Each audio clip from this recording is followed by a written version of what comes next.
Junior and Sons. We fix your windscreen. We have a star crack, we have a long crack, a bullseye, chip, combination crack.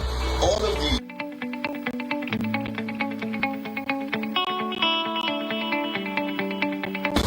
can be fixed right here. Why change and put on something that doesn't have the capacity to withstand the pressure and put on a bootleg? Fix what you have. Because that Junior and Sons bring all of the issues to nothing. Printing, engraving, signs, banners, posters, billboards. We do it here. AC Repairs. Come and check us out. At Junior and Sons, one place you get everything done. Looking forward to seeing you. GCOM is currently conducting a claims and objections exercise to produce an official list of electors, OLE. If you were 18 years or over on December 31, 2024, and you're a Guyanese citizen by birth, descent, or naturalization, or a citizen from a Commonwealth country living in Guyana for 1 year or more, you are eligible for inclusion in the OLE. GCOM has posted the preliminary list of electors, PLE, in all of the registration divisions across Guyana for you to check if you are listed, and if so, whether your particulars are accurate. If you have changed your address since you were registered, you need to visit the GCOM registration office responsible for your new area of residence to apply for a transfer. Wednesday, January 15, 2025 is the last day you can apply for a transfer during this exercise. For more information, contact the GCOM on 2250-278-9 or visit www.gcom.org.gy. Attention, attention. This is not a drill. It's hotter than a fire alarm. Are you brave enough for the only real hot and spicy in Guyana? Introducing the Royal Castle Hot and Spicy. Fresh, never frozen chicken, seasoned to perfection to set your taste buds on fire. Royal Castle flavor down to the bone. We're not responsible for the flames or tears. Visit your local Royal Castle today. Are you facing challenges in your life? Don't worry, introducing Master Vishnu Psychic and Voodoo Master, here to help you find solutions to all your problems. Whether it's issues in your relationship, negative energy surrounding you, or even business problems, Master Vishnu has 25 years of experience and can provide 100% solution.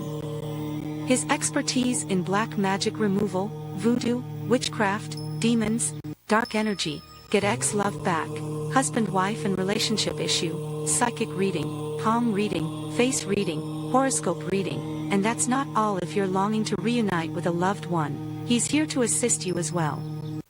One call can change your life. Call now Master Vishnu at +5926329943. Take the first step towards a brighter future. 2,500 plus satisfied clients, located in all over Georgetown, Guyana. Play Instacash for your chance to win instant cash. Yep, win up to $1 million on the spot. With many games to choose from at price points of $200, $300, and $500. Instacash is all about instant wins. Tickets are printed right at the lottery terminal. There's no waiting on draws. All games are easy to play and easy to win. There's absolutely no limit to how many games you can play at once. So, play Instacash for your chance to win cash on the spot. Remember, a ticket a day could make you rich today. Yeah, tonight go have real vibes. This crowd here go be real nice. Can't find me ticket. I done by the door. Realize I have to pay more. I have to get in because this man not missing me. It's not missing me. I want to go big people party, make the music take over me. I want to jump up all day, all day. I want to wind up all day, all day.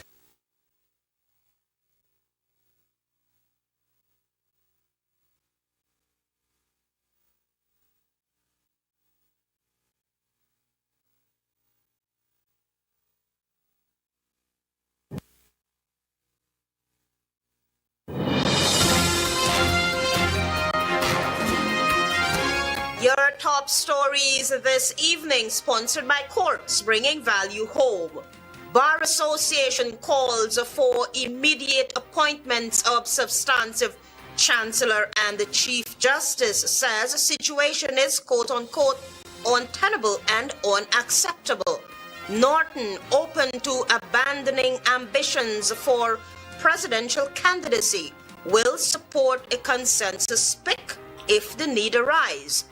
Broader consultations needed for Budget 2025 WPA and 1.7 million ton hike in bauxite production for 2024. HGP Nightly News begins now.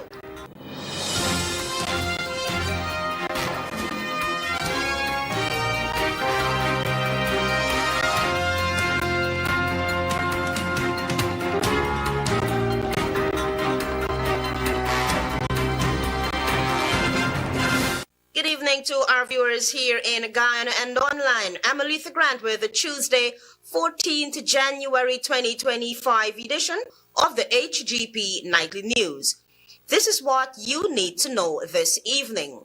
The prolonged absence of a substantive Chancellor of the Judiciary and a Chief Justice in Guyana is once again placed in the limelight, with President of the Guyana Bar Association, Kamal Ramkaran, being the most recent to add his voice to the conversation.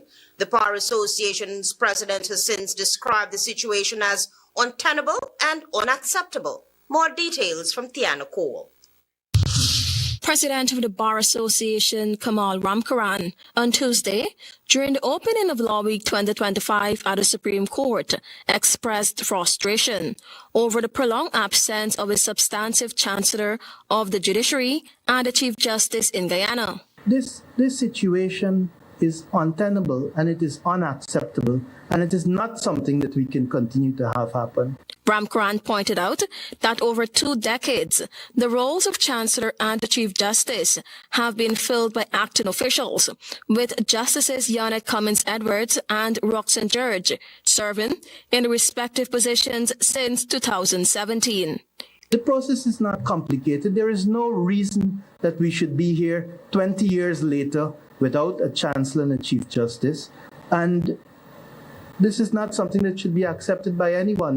Ramkaran emphasized that the 2 acting justices who have served the judiciary with distinction are more than qualified to be confirmed in the positions they currently occupy. I certainly still believe that the 2 people who are performing the role of Chancellor and Chief Justice, I don't want to call them acting, because they're not acting, they're doing their jobs every day. The people who are performing the role of Chancellor and Chief Justice are the people who should be confirmed in their positions, and it should happen as soon as possible. He also highlighted the tireless work of the Chancellor and the Chief Justice over the years, questioning why their prolonged appointments. The Bar Association's president noted that Article 127(1) of the Constitution mandates that the Chancellor and the Chief Justice shall each be appointed by the President after obtaining the agreement of the Leader of the Opposition. There's nothing complicated about that. The first part of it is a duty. It is a clear and unambiguous duty, which the law says is compellable. The Chancellor and the Chief Justice shall each be appointed by the President once there is a vacancy. Guyana's failure to confirm a substantive Chancellor and a Chief Justice has persisted across 4 consecutive presidential terms. This impasse stems from the constitutional requirement that the President secure the opposition leader's approval before making such appointments. Nearly 3 years ago, opposition leader Aubrey Norton wrote to the President, indicating his support for the confirmation of Justices Cummins and George to the 2 top judicial posts.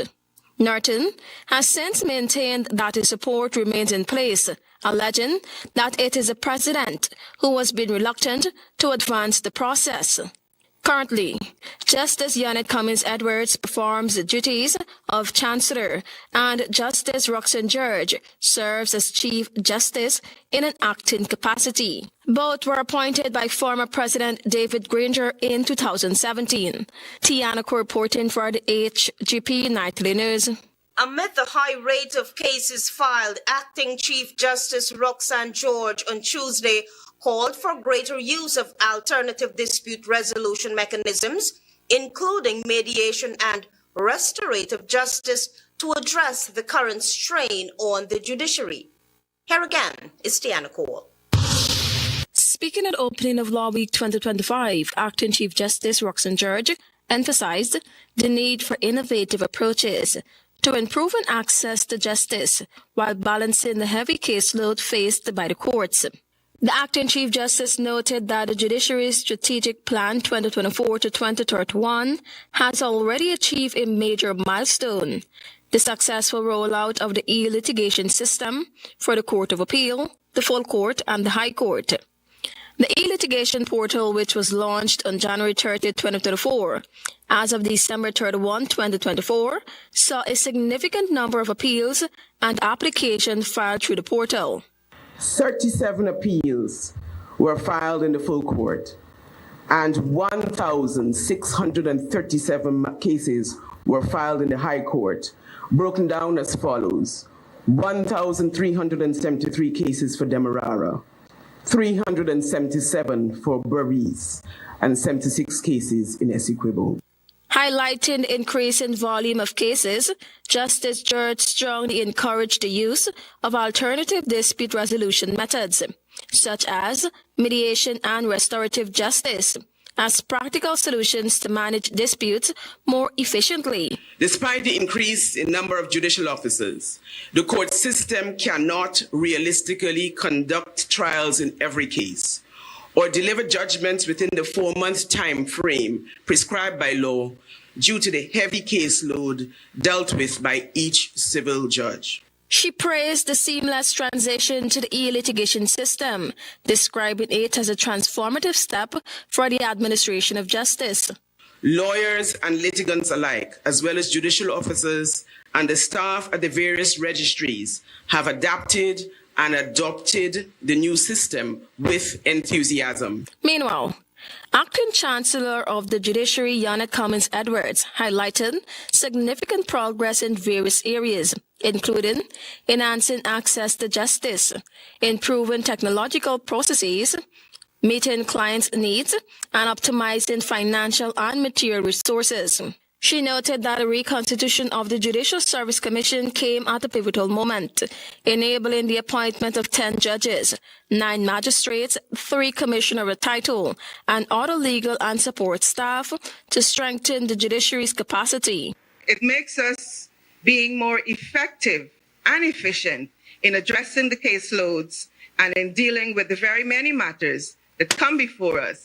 Chancellor Cummins Edwards also underscored the transition from a paper-based system to a digital platform, which significantly reduced paperwork and increased efficiency.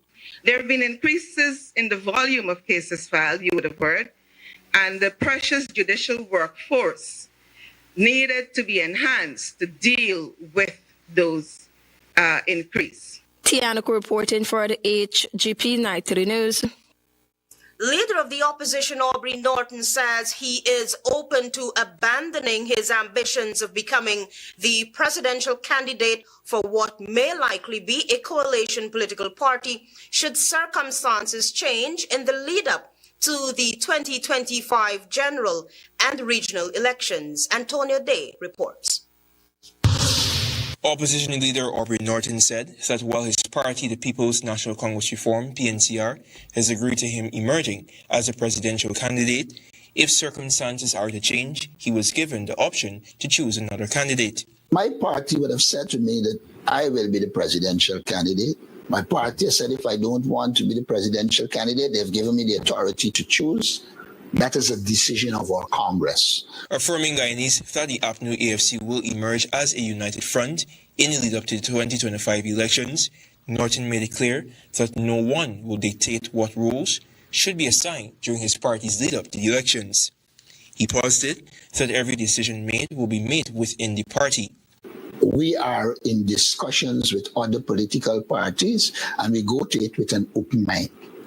But no one will determine what happens for the PNC outside of our support base and our party membership. At a press conference last year, Mr. Norton said that while he's confident that he would be the opposition's presidential candidate, he's willing to make way for a consensus pick. And I quote, "If circumstances demand that we find a consensus candidate, I do believe that such a candidate would be in the interest of the development of our party and Guyana.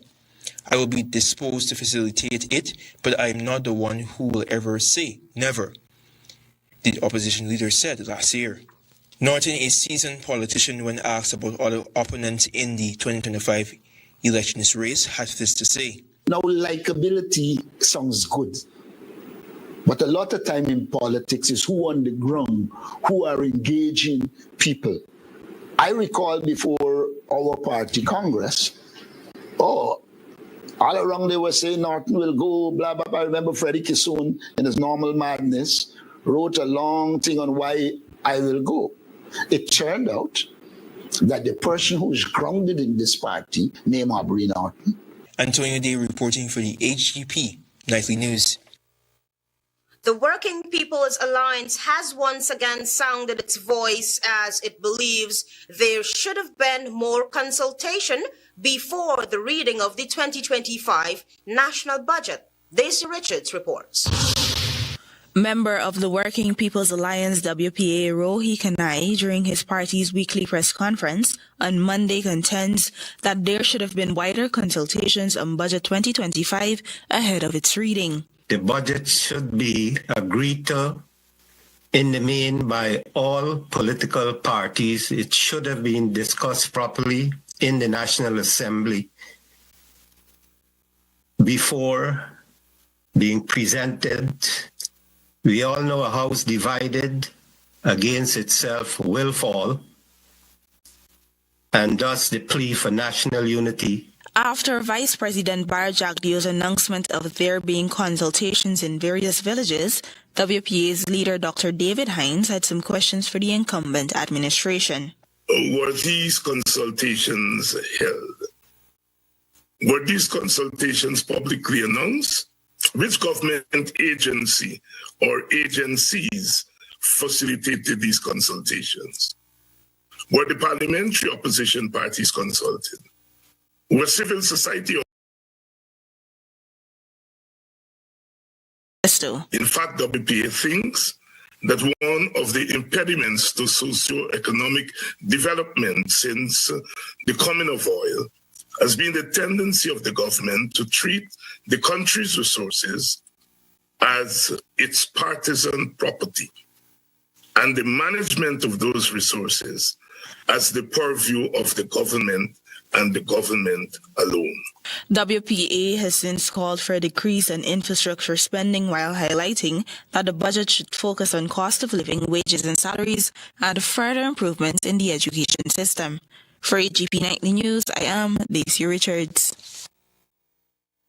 We have more news for you after this break. Stay with us.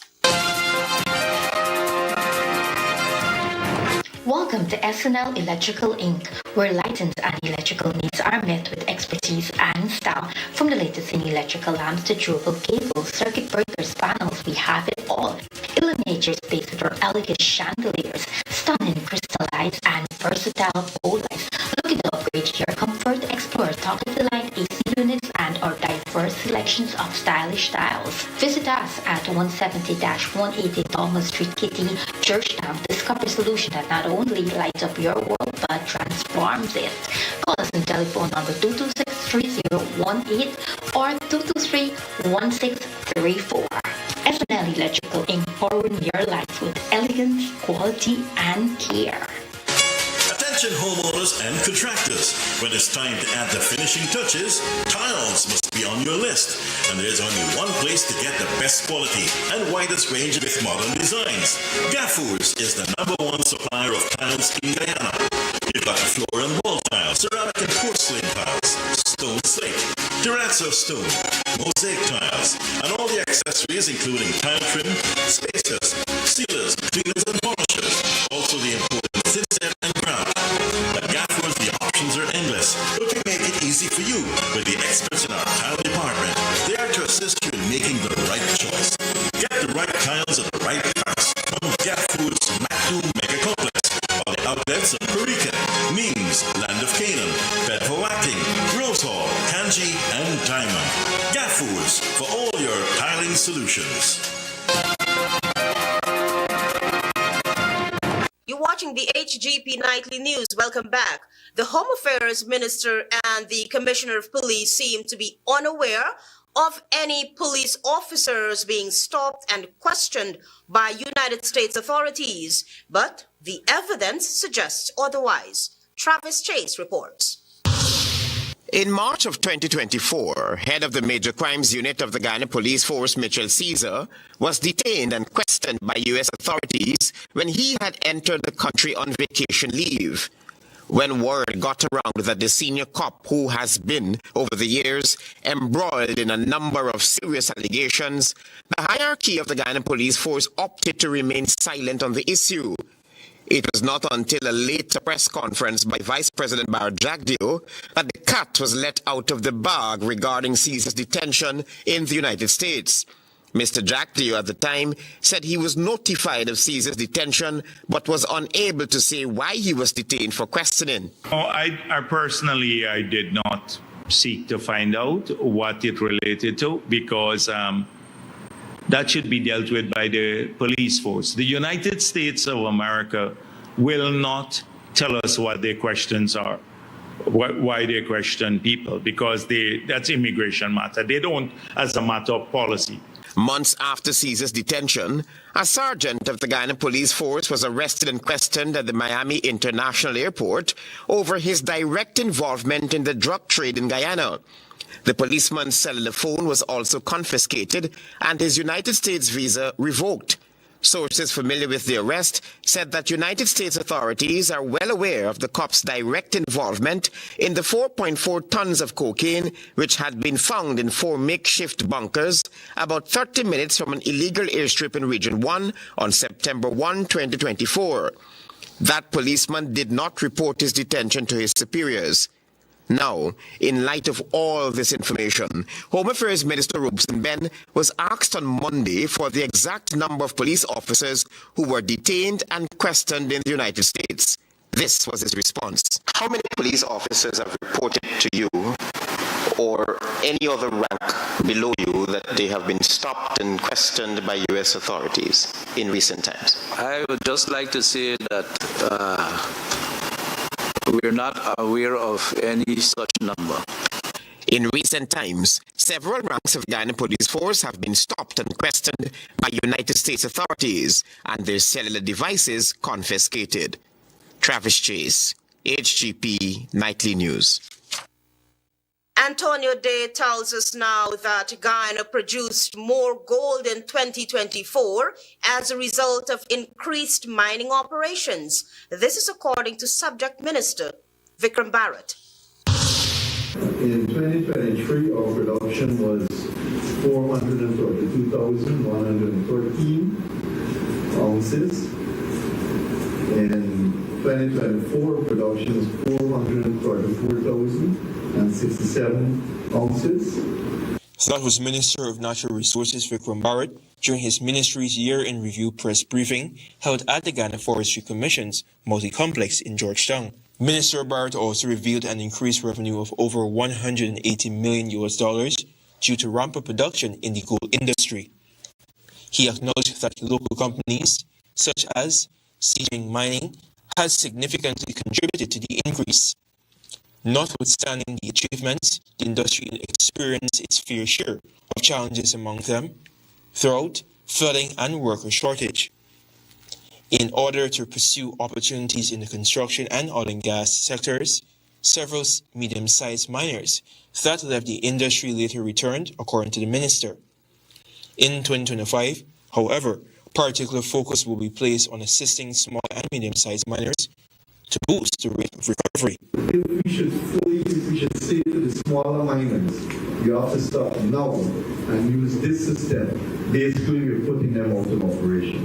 As you know, the smaller miners, it's difficult for them to go and invest right now in a system of $5 million or $10 million, even though it will increase the recovery rate. According to Minister Barrett, large-scale miners have recorded a recovery rate of 95% in 2024, while small and medium-sized miners' recovery rate was pitted at 40% to 55%.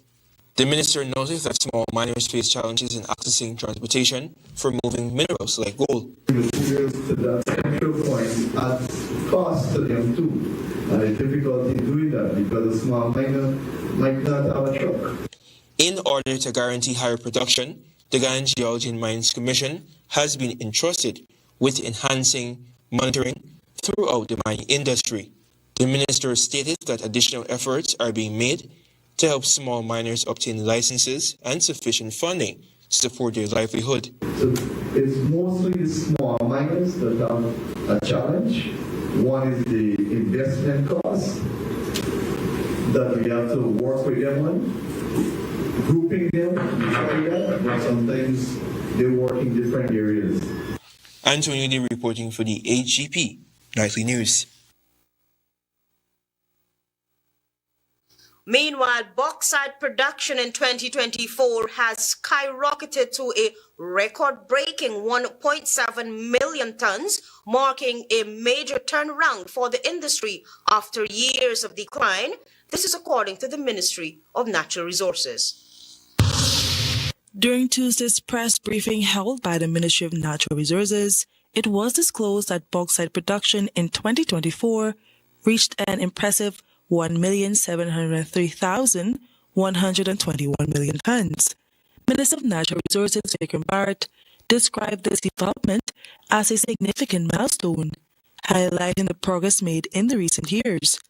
An increase of 225% in bauxite production in 2024 in comparison to 2023, way above the target set by the company itself. In 2023, bauxite production stood only at 523,732 tons. Minister Bharat attributed this achievement to the investments and commitment of both sides, especially as the country continues to recover from the challenges posed by Rosel's withdrawal from operations in the Berbice River area. The bauxite industry previously faced a 40% decline in production accompanied by the loss of approximately 500 jobs across areas such as Kokwani, Linden, Ituni, and New Amsterdam, leaving half of the workforce unemployed, according to Minister Bharat. The Forestry Commission will really work hard in those areas to ensure that we create employment and economic opportunities in those areas for those people. Because without Roosevelt, it simply means that there were limited economic activities in Berbice River. The recent boost in production and employment has been largely driven by Bauxite Mineral Group's increased investments, particularly its plans to expand operations within Region 10, so says Bharat. We have over 1,000 persons now working in the bauxite sector. That's an increase of about 200 to 300 persons in 2024. The rise in production has also been linked to Bauxite's acquisition of additional barges, enabling the company to transport larger volumes of bauxite more efficiently. Reporting for the HGP Nightly News, I am Carice Gonzalez. We have more news for you. Stay tuned. Planning a cleanup? We can help. Sevon's Waste Management skip bins can be provided for home renovation projects, yard cleanup, or construction project. It's simple. Step 1, give us a call. Step 2, we put down the bin. Step 3, load it up with all of your junk. Step 4, we take it away. That's simple. Bins are also available in various sizes, so there is no job that is too big or too small. Call Sevon's Waste Management today at 218-1455. GCOM is currently conducting a claims and objections exercise to produce an official list of electors OLE. If you were 18 years or over on December 31, 2024, and you are a Guyanese citizen by birth, descent, or naturalization, or a citizen from a Commonwealth country living in Guyana for 1 year or more, you are eligible for inclusion in the OLE.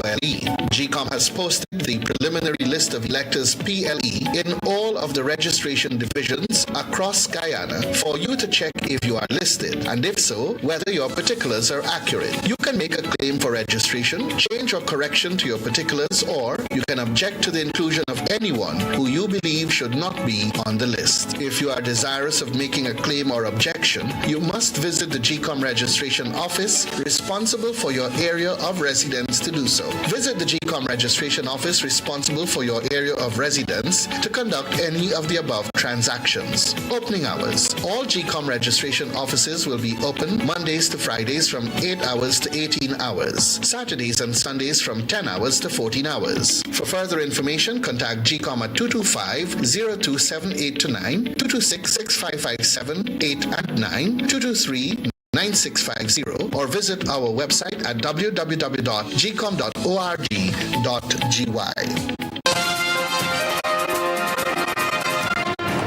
Welcome back. You're watching the HGP Nightly News. As we continue, a Mon Report doctor is urging local authorities to act after his family has been plagued with health and environmental issues caused by a neighbor's expanding livestock undertaking and constant use of pesticides. Carice Gonzalez reports.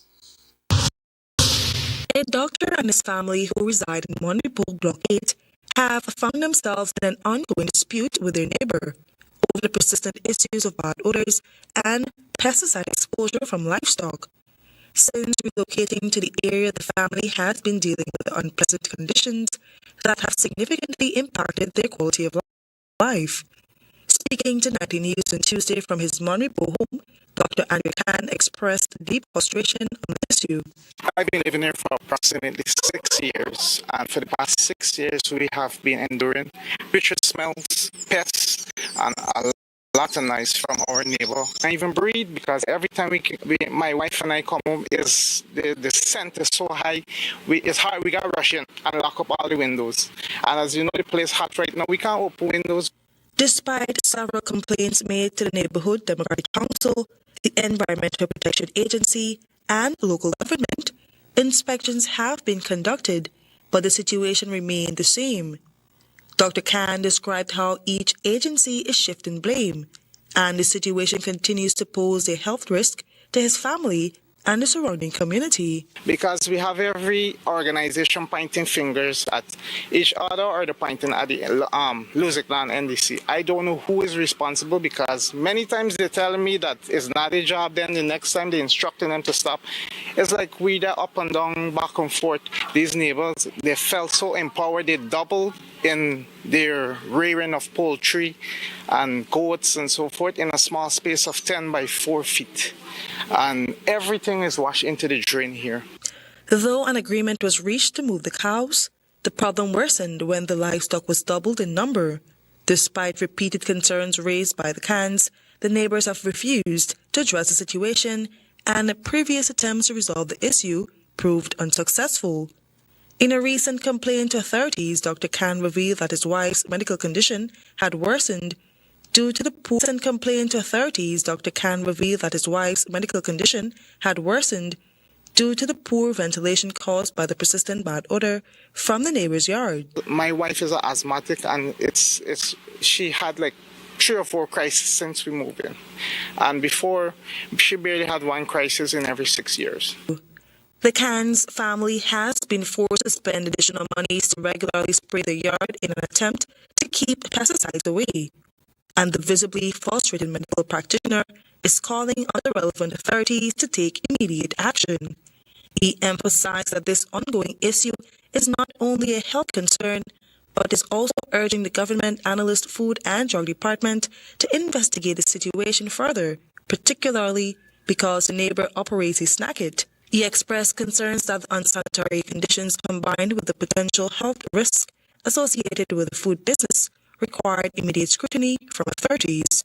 I am Carice Gonzalez reporting for the HGP Nightly News. Yet another policeman has been criminally charged and has been remanded to jail. Travis Chase has been following that story. Police Lance Corporal Delon Young and Laborer Okimo Bromell have been jointly charged and remanded to jail over the October 10, 2024 abduction of gold mining worker Kevin Fiku. Fiku was abducted while at the Giftland parking lot, taken to his home and robbed of a large quantity of cash. The two men who appeared before Senior Magistrate Fabio Azor have been jointly charged with the offense of abduction with the intent to hold for ransom, contrary to the Kidnapping Act. They were not required to enter a plea to the indictable charge and were remanded to jail until January 15 for the continuation of the case. Lance Corporal Young was initially charged last week with conspiracy. He was placed on $40,000 bail. Okimo Bromell is expected to be brought before the courts on other charges. He was arrested along the Sioux-Cycle Linden Highway 3 months after the abduction. According to a statement from the police, the 31-year-old operations supervisor attached to Aurora Gold Mining Inc. reported that around 12:30 hours on the said date, 3 men held him against his will in the compound of the Giftland Mall. The men took him to his home at Providence, East Bank, Demerara, where he handed over $9,500,000. They did not physically harm him but escaped. Police investigators were told that the following day, the same men revisited Fiku in a police car and demanded more money, which he did not have. They then left his home. Nightly News understands that the driver of the police car has not been criminally charged in connection with the abduction and has only been charged with misuse of a police vehicle. For HGP Nightly News, I am Daisy Richards. The Ministry of Education has finally addressed the issue at Dorcas Club Nursery School following multiple complaints from parents. Daisy Richards reports. The Ministry of Education on Tuesday finally addressed the concerns of parents of students attending the Dorcas Club Nursery School, claiming that the environment was unsafe for teachers and the 59 children registered at the school. This action were among the recommendations made by parents. A statement from the ministry stated that the facility had serious infrastructural issues in August of 2024, and the landlady had failed to address concerns raised or give any indication as to when they would be addressed. The ministry claims that the children were moved to nursery schools closer to their homes. However, several parents who spoke with Nightly News at the reopening of the Easter term said the route to the new schools their children were relocated to is difficult as the ministry had first offered transportation. The ministry said it remains committed to engaging with parents, but parents claim that they have not received a word other than a message sent on the morning of Tuesday, January 14. Yesterday in the group we discussed, the teachers told us they haven't received any word from the ministry as yet as to what will be happening with the transportation moving forward. The statement also pointed out that the Ministry of Education is expected to meet with parents shortly to address concerns and provide an update on the situation. For HGP Nightly News, I am Daisy Richards. Stay tuned for regional news. GCOM is currently conducting a claims and objections exercise to produce an official list of electors, OLE. If you were 18 years or over on December 31, 2024, and you're a Guyanese citizen by birth, descent, or naturalization, or a citizen from a Commonwealth country living in Guyana for 1 year or more, you are eligible for inclusion in the OLE. GCOM has posted the preliminary list of electors, PLE, in all of the registration divisions across Guyana for you to check if you are listed, and if so, whether your particulars are accurate. If you have changed your address since you were registered, you need to visit the GCOM registration office responsible for your new area of residence to apply for a transfer. Wednesday, January 15, 2025 is the last day you can apply for a transfer during this exercise. For more information, contact the GCOM on 2250-278-9 or visit www.gcom.org.gy. Interested in honoring or paying tribute to a loved one, or just making a loved one feel special? HGP TV offers you all that and more. Air your birthday greetings, death announcements, and wedding anniversaries on HGP TV today. HGP TV offers affordable prices, convenience, and great services. Call us on 220-3660 or email us at sales@hgptv.com.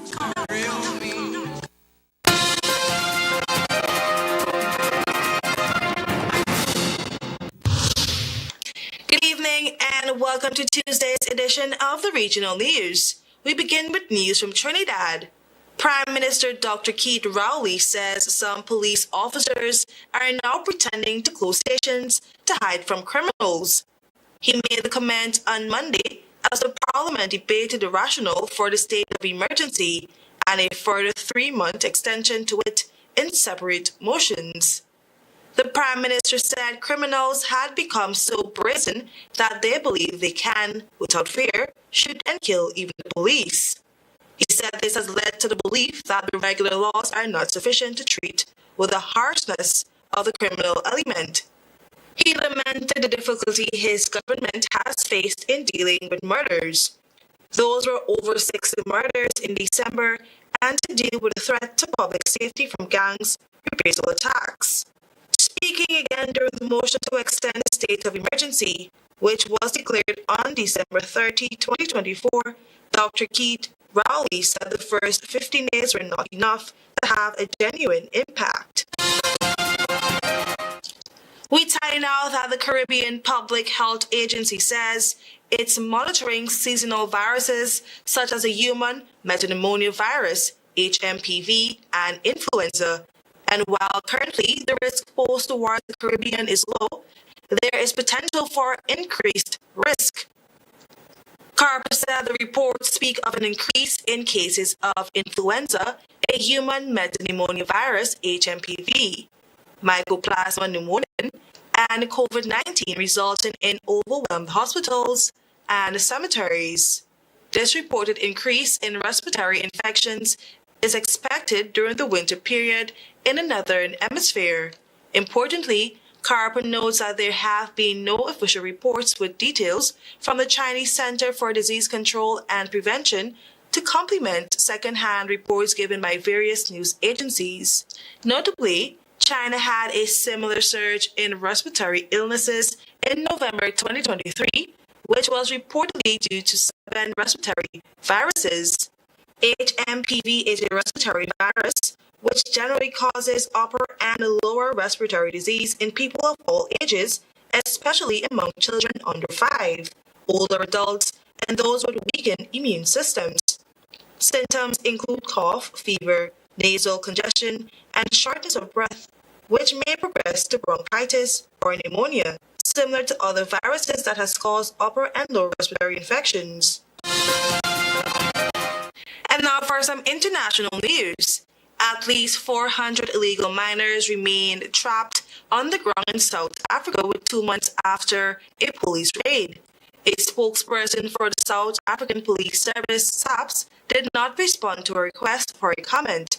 However, spokesperson for the Department of Mineral Resources and Energy said bodies had been retrieved from the mine, but said no further details could be divulged ahead of an official report. The 2 videos, which Reuters verified, were obtained by South African miners' rights group Mining Affected Communities United in Action, MACA, on Monday. They received them from miners emerging from gold mine in Northwest Province on January 10, when a pulley was restored to the bottom of the cavern. The first clip reported showing piles of miners' bodies wrapped in sacks and plastic, while living miners who were still stuck on the ground pleaded for help. A second video showed shirtless miners looking emaciated with their ribs protruding. Police said the block miners supplied the food and water to force them out and arrest them for illegally entering the abandoned mine in search of leftover gold, part of a crackdown on illegal mining that has plagued South Africa for decades. MACA spokesperson Magnificent Mbele said there are more than 400 miners still waiting to be rescued 2 months after a standoff with South African police. I am Carice Gonzalez. Thank you for watching.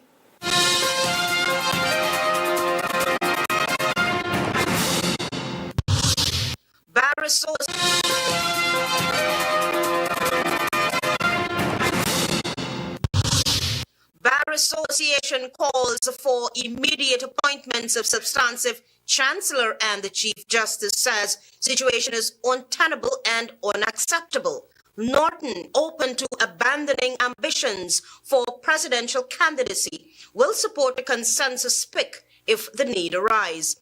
broad consultations needed for Budget 2025, WPA, and 1.7 million ton hike in bauxite production for 2024. Those are our major headlines. For these stories and more, please go to our website. It's www.hgptv.com. I'm Alethea Grant. Thanks for watching.